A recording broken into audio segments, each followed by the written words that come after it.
안녕하세요. 직장맘 9년차 올리브 오은미입니다. 여러분, 우리나라 출산율 전 세계 최저라고 하죠. 안 그래도 어제 MZ세대 매니저분 두 분이랑 같이 식사를 했는데 이런 이야기를 하더라고요. 결혼은 할 것 같은데 아이는 낳지 않을 것 같다라고 솔직하게 이야기를 해주더라고요. 제가 그 이유를 물었더니 아이를 낳고 키우는데 정말 돈이 많이 들 것 같은데 그 비용들을 감당할 자신이 없다라고 솔직하게 이야기를 해주었습니다. 그런 반면 저는 지금 두 아이를 키우고 있는 엄마인데요. 첫째가 초등학교 2학년이고요. 얼마 전부터 영어 학원을 다니기 시작했습니다. 이렇게 사교육 시장에 발을 디디니까 왜 그렇게 교육비 하는지 실감이 조금씩 나더라고요. 그런데 이게 끝이 아니잖아요. 내 아이를 위한 목적 자금 필요하겠구나, 대비가 필요하겠구나인데, 그래서 이 시간 그 중간 점검 차원에서 전문가분 모시고 내 아이를 위한 목적 자금 어떻게 마련하면 좋을지, 어떤 옵션들이 있을지 한번 이야기 나누어 보도록 하겠습니다. 저희가 서두에 출산율 저조에 대한 이야기를 나누었어요. 그 교육비 부담 이야기를 했는데 생각해보니까 이게 대학이 끝이 아니고 뭐 대학원을 갈 수도 있고 유학을 갈 수도 있고 뭐 결혼도 해야 되잖아요. 그렇죠. 근데 그때마다 뭐 급하니까 목돈을 이렇게 지원을 하다 보면 내 노후 준비는 어떡하지? 이런 현타라고 하죠. 그런 어떤 위기감 같은 게 오더라고요. 팀장님은 지금 결혼하시고 알콩달콩 살고 계시는데 제가 궁금한 게 싱글일 때랑 결혼을 하고 나서 어떤 자산 형성의 목적, 목표 이런 게 어떤 식으로 바뀌었는지가 좀 궁금해요. 이제 실제로 자녀의 계획을 세우고 있어요. 근데 그러다 보니까 제일 먼저 드는 고민이 자녀의 양육비를 어떻게 준비를 해야 될 것인지에 대한 부분이 실제적으로 좀 고민이 많이 되고요. 부담도 되기도 합니다. 그래서 말씀해 주셨지만 출산율은 굉장히 줄어들고 있는데 양육비는 늘어나고 있다라는 맞아요. 이야기가 많아요. 그래서 기사를 좀 찾아보면 기사에서도 한국이 1인당 국내 총 생산, GDP 기준에서 세계 양육비 부담이 가장 큰 국가다라는 이런 노출된 기사들이 많거든요. 그래서 찾아보니까 2021년도 기준으로 저희가 1인당 GDP가 한 4,700만 원 정도 되더라고요. 그런데 자녀를 이제 만 18세까지 양육을 할 때 들어가는 비용은 한 3억 6,500만 원 정도가 간대요. 진짜 많이 들어가네요, 이게. 맞습니다. 1인당 GDP의 한 7.78배 정도 되는 수준이거든요. 이제 그렇게 되다 보니까 더욱 이제 자녀를 준비하는 데 있어서 이 목적 자금을 어떻게 준비해야 될까라는 부분이 이제 고민이고요. 맞아요. 그 기사 저도 봤는데 중국이 되게 자녀 교육률 높은 걸로 유명하잖아요. 근데 중국에 우리나라가 7배 정도 돈을 쓴다고 하더라고요. 맞습니다. 저희가 독보적인 1위 국가더라고요. 좋은 일은 아니네요. 네네. 이제 저 같은 경우는 금융회사에서 어떻게 이제 근무를 이제 쭉 해오고 있는데요. 그래서 그런지 제 성향 자체도 약간 MBTI도 J예요. J시군요. 계획형.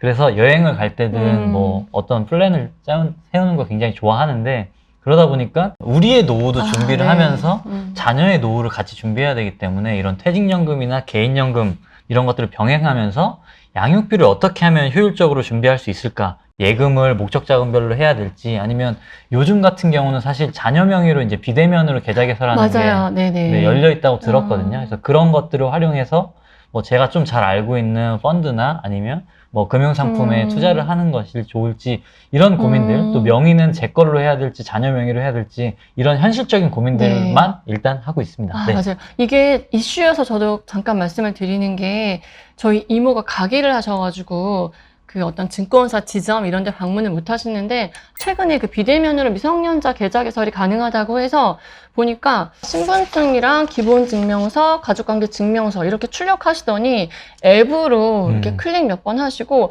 그 서류들을 사진으로 찍어서 신청을 하시더라고요. 그렇죠.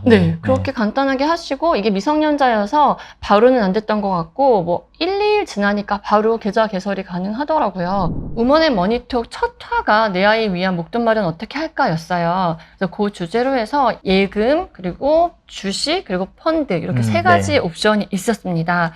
그때 제가 촬영하면서 아이들 그 주식 계좌도 만들어가지고 보여드리고 저도 그때부터 시작을 했는데 그게 아마 3년 전이었던 것 같아요. 저도 그 세 가지를 다 병행을 실제로 하고 있습니다. 그래서 지금 중간 점검차 팀장님께서 좀 보시고 조언을 해주시면 좋을 것 같아요. 먼저 저희가 예금 얘기했었는데 예금이 가장 뭐 보편적이고 쉽게 시작하시는 거죠.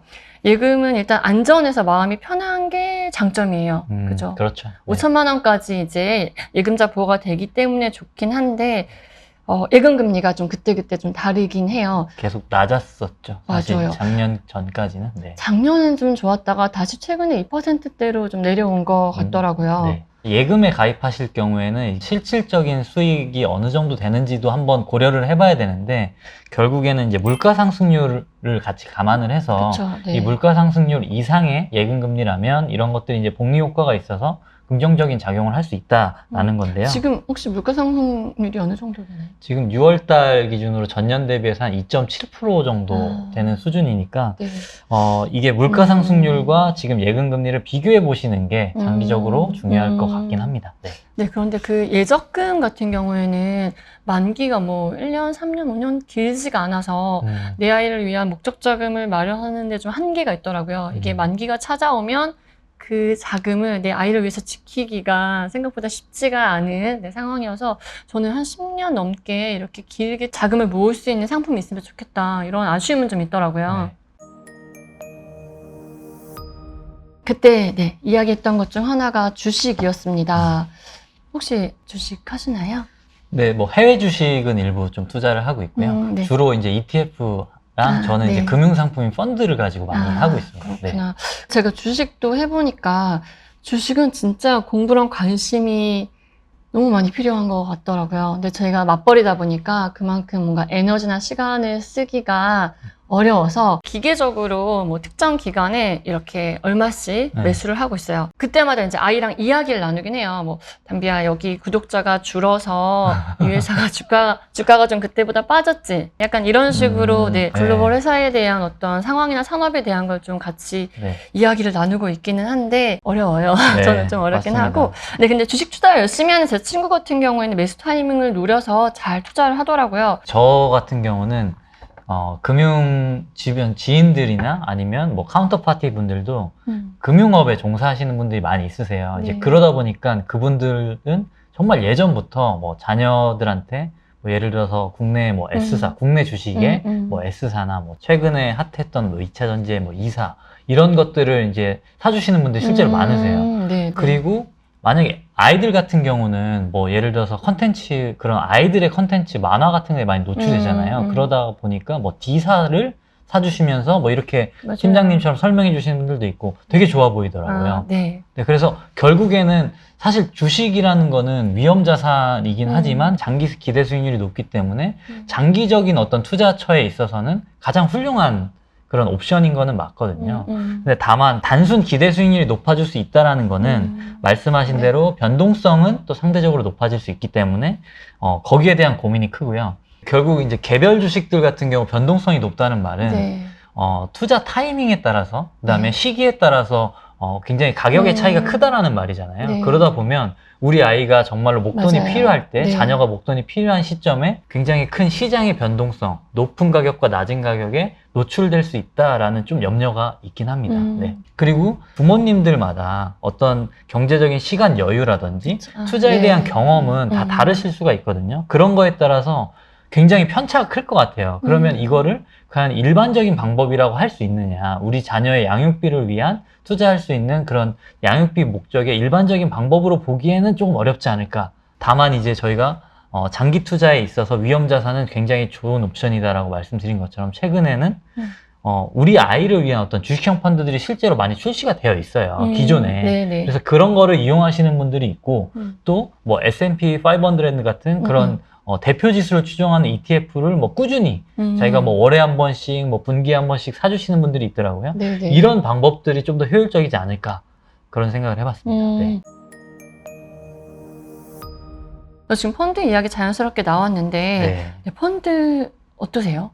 일단 펀드의 가장 큰 장점은 개별 종목에만 투자하는 것이 아니라 다양한 종목에 분산 맞아요. 투자가 된다라는 네. 이제 기본적인 그 스킴이 있기 때문에 그 첫 번째로 이제 분산 투자에 대한 부분이 더 장점이 있고요. 두 번째로 행동경제학적으로 얘기를 할 때 미루기라는 얘기가 있어요. 미루기요? 근데 투자에 있어서도 자꾸 미루게 된다는 거예요. 연금 투자도 다음에 해야지. 뭐 자녀에 대한 투자도 나중에 다음에 해야지. 제가 다음 달에 잘하는 해야지. 거예요. 네. 맞아요. 근데 미루기를 방지해 줄 수 있는 거거든요. 자동 투자가 가능하다는 점이 굉장히 큰 장점입니다. 그래서 꾸준하게 목돈을 모을 수 있다. 그런 장치로서 좋은 것 같아요. 다만 이제 펀드도 고민스러운 부분은 많이 있어요. 왜냐하면 펀드의 종류가 너무 많거든요. 맞아요. 우리가 이걸 선택의 역설이라고 하는데 네. 주식의 종류가 많아서 펀드를 선택하려고 봤더니 이것도 펀드도 맞아요. 굉장히 많은 종류가 있어요. 특히나 펀드는 유형이 또 한 몇 가지로 나눠져 있잖아요. 네. 뭐 주식형도 있고 혼합형도 있고 채권형도 채권형도 있고, 네.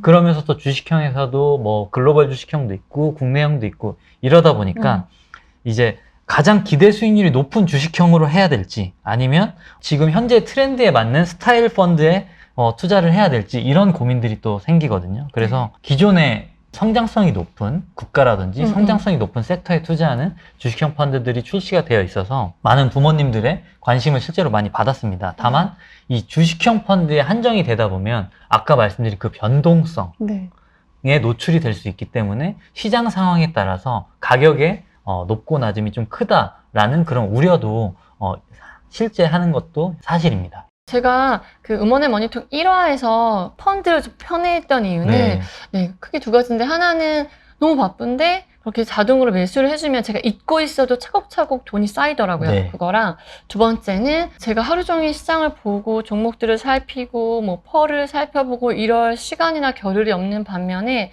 전문가한테 맡기는 느낌이 좀 들었어요. 그렇죠. 네, 전문가가 하루 종일 시장을 살펴보면서 종목들의 변화나 그 움직임들을 보면서 선별해주는 시스템에 맡겨도 되겠다. 이게 제가 펀드를 믿고 편애했던 두 번째 또 하나의 비중이 있는 이유였습니다. 그래서 지금 펀드에 대한 종류 이야기 많이 해주셨는데 딱 내 아이 위해서 투자하고 싶다라고 고민할 때도 옵션이 많아요. 선택권이 많아요.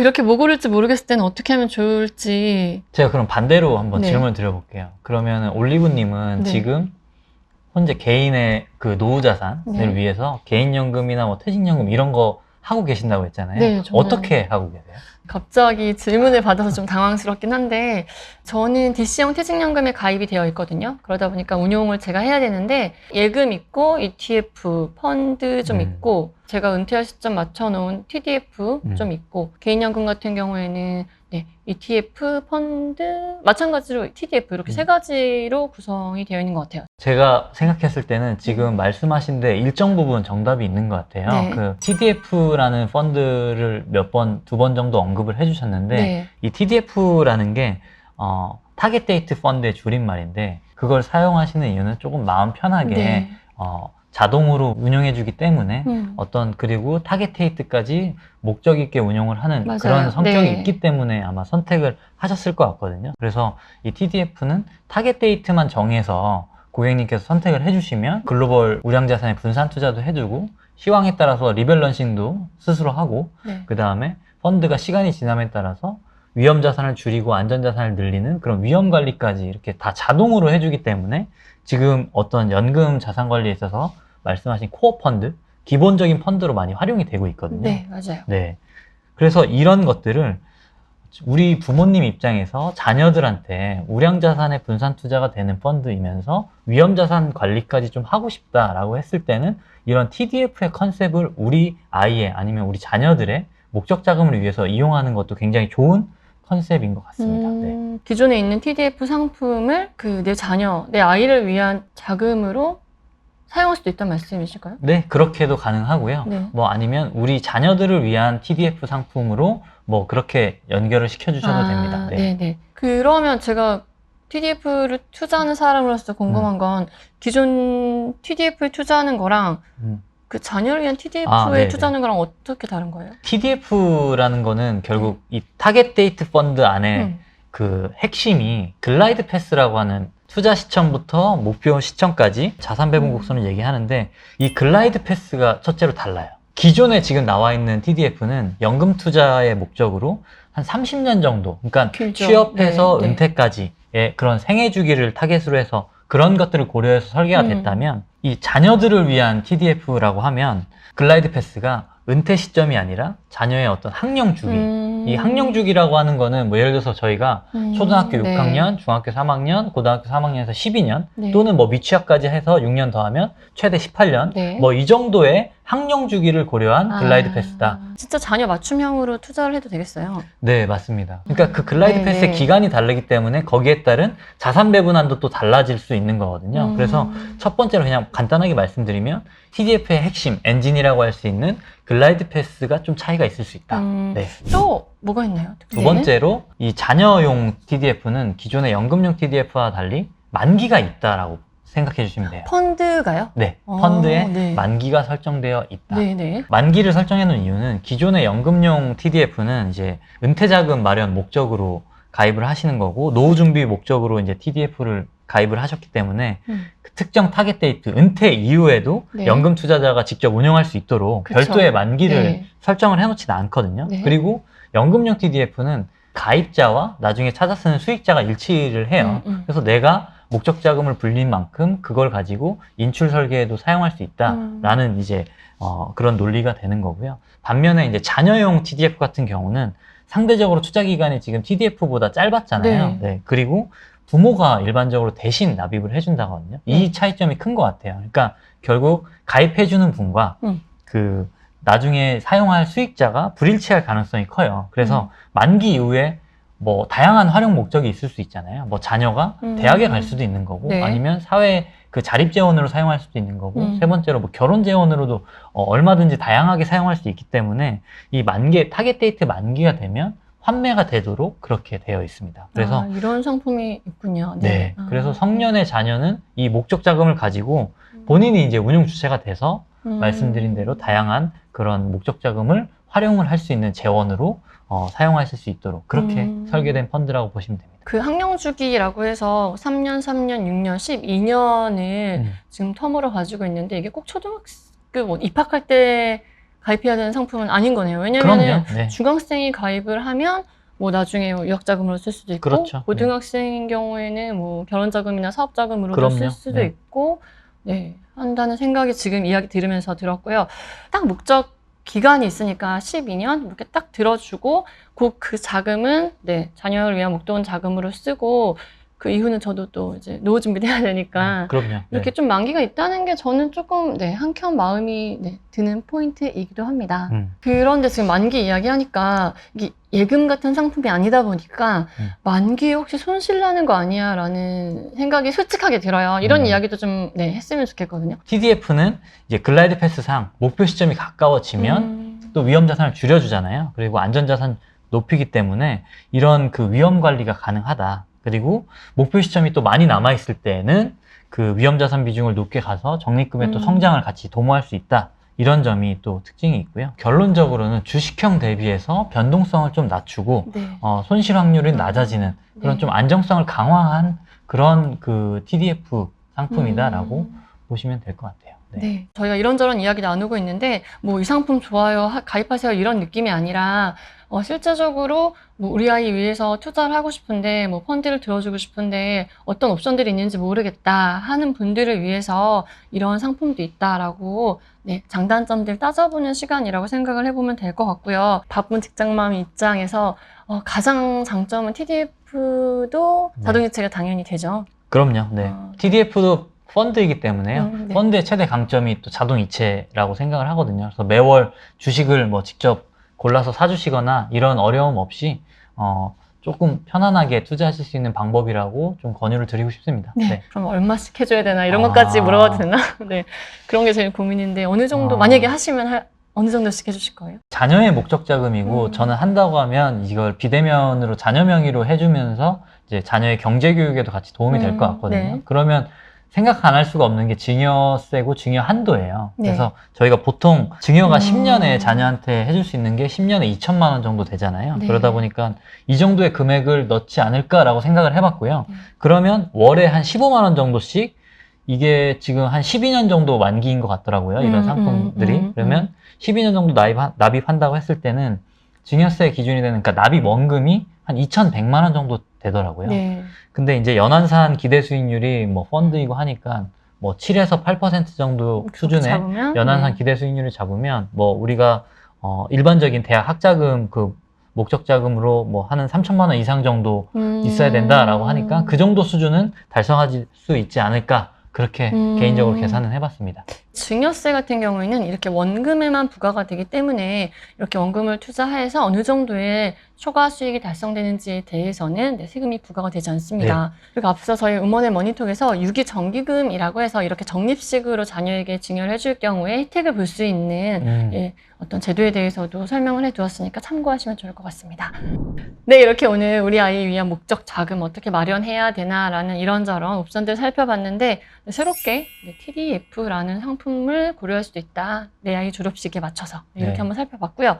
네, 마지막으로 한 말씀만 더 해주신다면? 자녀 계획을 세우고 있는 입장에서 다시 한번 내 자녀를 위해서 어떤 투자를 고민하고 이 양육에 있어서 조금 더 진지하게 즐겁게 고민해 볼 수 있는 시간이어서 좋았던 것 같고요. 시청자분들께도 유용한 내용이 잘 전달이 되었으면 좋겠다라고 생각이 들었습니다. 네, 오늘 나와주셔서 감사합니다. 여러분 다음 시간에 더 좋은 모습으로 찾아뵙겠습니다. 안녕!